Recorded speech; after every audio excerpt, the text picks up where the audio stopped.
বাহরাইনের মধ্যে সমস্ত মসজিদে কোরআন শিক্ষার একটা সুব্যবস্থা আছে। কোরআন সহি শুদ্ধ পালন করা,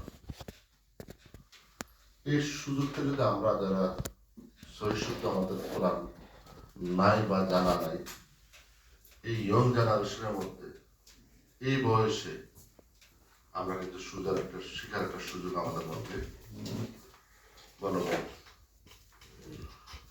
আমি এই জিনিসটা জন্য বলছি, আমরা ছোটকালে অনেকেই কোরআন শরীফ পড়ছি, গ্রামের মধ্যে, এলাকার মধ্যে। এখন হয়তো দিন বা দিন শিক্ষার উন্নতি হওয়াতে আমাদের ছেলেপেলেরা যে শিক্ষা ব্যবস্থা পাচ্ছে, আমরা কিন্তু এটুকু পাইনি। গ্রাম অঞ্চলে কথা বলবো আমি বিশেষ করে, দেখবেন সেখানে মধ্যে সকালে আমরা গেছি, একজন তো আধা ঘন্টা পড়াইছে, যাই যাইছে 15 মিনিট 20 মিনিট, আসার পর দিয়া মনে করে পড়াইছে, তারপর যেটুকু পড়াইছে আর বা দিয়েছে পড়ছি। এখন